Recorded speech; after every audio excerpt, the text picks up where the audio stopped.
आप सभी को जय मसीह की। मैं परमेश्वर को धन्यवाद देता हूँ। उसने हमें पिछले एक सप्ताह भर संभाला और आज की सुबह फिर से अपने वचन को सीखने के लिए प्रभु ने हम सबको इकट्ठा किया। मैं परमेश्वर को धन्यवाद देता हूँ। मेरे साथ वचन पढ़ सकते हैं लूका रचित सुसमाचार 6 अध्याय उसका 12 पद। उन दिनों में वह पहाड़ पर प्रार्थना करने गया और परमेश्वर से प्रार्थना करने में सारी रात बिताई। 13 पद। जब दिन हुआ तो उसने अपने चेले को बुलाकर उनमें से 12 चुन लिए और उनको प्रेरित कहा।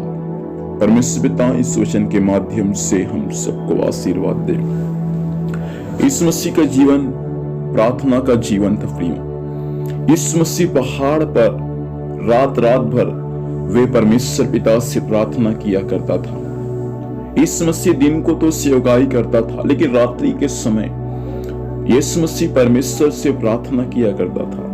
पहाड़ों में जाकर, जंगली स्थानों में जाकर अकेले प्रभु व्यक्तिगत रूप से रात रात भर पिता परमेश्वर से प्रार्थना किया करता था। मसीह जीवन प्रार्थना करने का जीवन है। पिता जो आपको और मुझको गुप्त में देखता है, जरूर आप अपने जीवन के गुप्त भाग में, जीवन के अकेलेपन में, जीवन के रात्रिकालीन समय परमेश्वर यहोवा से प्रार्थना करें। यीशु मसीह प्रार्थना जब करता था और प्रार्थना का रिजल्ट अभी हम देखते थे। यहाँ यीशु मसीह जब रात के समय, रात भर यीशु मसीह जब सारी रात परमेश्वर से प्रार्थना करने में समय बिताया और जैसे सुबह हुआ तो बाइबल हमें ये सिखाता है कि यीशु मसीह जो बहुत सारे चेले थे उसमें का 12 चेले को चुन लिया ताकि वे 12 चेले यीशु मसीह के साथ में रहकर सेवा करें। और उनको परमेश्वर चुनने के बाद कहा कि ये 12 लोग कौन है? प्रेरित है। इस वचन के अनुसार मैं यही बातें आपसे कहना चाहूंगा मेरे प्रिय भाई बहन। मसीह जीवन में चुनाव करना है आपको किसी भी क्षेत्र में। सबसे पहली बात, चुनाव करने से पहले आपको प्रार्थना करने में समय बिताना है। दिन को हो या रात को हो, लेकिन आपको किसी चीज का चुनाव करने से पहले आपको परमेश्वर से प्रार्थना करने में अगुवाई मांगना है। आप जब प्रार्थना करने में परमेश्वर की उपस्थिति में बैठेंगे कि प्रभु सही डिसीजन लेने में मेरी सहायता कर, पवित्र आत्मा आपकी सहायता करेगा, पवित्र आत्मा आपकी अगुवाई अवश्य करेगा। इसलिए प्रभु चाहता है कि हम प्रार्थना में समय बिताए।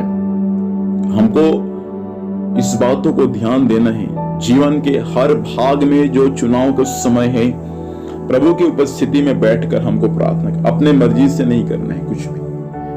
कुछ भी अपने मर्जी से निर्णय नहीं लेना है। कुछ भी अपने मर्जी से चुनाव आपको नहीं करना है। चुनाव आपको बाइबल के वचन के अनुसार करना है। यीशु मसीह 12 चेलों का चुनाव किया।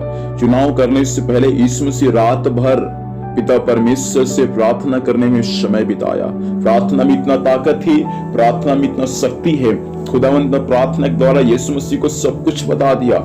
उसके बाद वचन में लिखा है यीशु मसीह अपने चेले को बुलाकर उनमें से 12 को चुन लिया और उनको नाम दे दिया प्रेरित। मैं आपसे कहना चाहूंगा खुदावंत का चुनाव कभी व्यर्थ नहीं जाता। प्रार्थना के द्वारा चुना हुआ आशीष हमारे लिए बहुत कीमती है।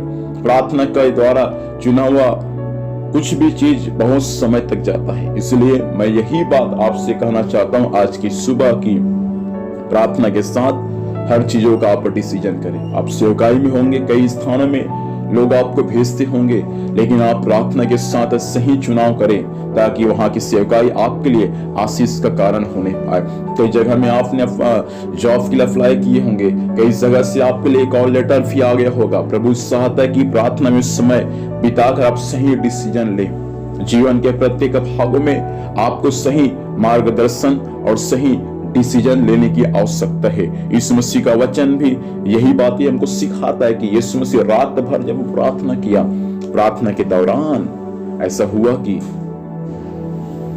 सुबह यीशु मसीह 12 चेले को चुन लिया, अर्थात परमेश्वर जिनको बताया। मसीह जीवन में सही चुनाव करना है, तब आपको प्रार्थना में समय बिताने की आवश्यकता है। हो सकता है जीवन साथी के क्षेत्र में आपको चुनने का क्यों ना मौका मिले, क्यों ना आपके माता पिता को मौका मिले, जरूर आप प्रार्थना में समय बिताएं। प्रार्थना के साथ सही डिसीजन ले, वो आपके लिए आशीष का कारण रहेगा। इसलिए आइए हम सब अपनी आंखों को बंद करें, हम प्रभु से प्रार्थना करें, पिता जीवन के हर क्षण में सही डिसीजन प्रार्थना के साथ लेने में सहायता करें। यीशु के नाम से हम आज की सुबह आपके पास में आते हैं। पिताजी वचन के अनुसार बात किया, धन्यवाद देते हैं। आज से पिता जो लोग पिता जीवन में कुछ बातों का चुनाव करते हैं, पिता हर एक लोग पिता प्रार्थना के साथ उन सब बातों का चुनाव करने वाला बन जाए। जैसे आपने एक सप्ताह संभाला प्रभु, आने वाला एक सप्ताह एक महीना संभालना प्रभु, और आपकी दया अनुग्रह सब पर होने में सहायता कीजिएगा। पिता परमेश्वर, हम धन्यवाद देते हैं कि आपने सचमुच आशीष दे दिया है। यीशु के नाम से पिता आशीष को मांगते हैं, आमीन। प्रभु हम सबको आशीर्वाद दे, सबको जय मसीह की। Praise the Lord.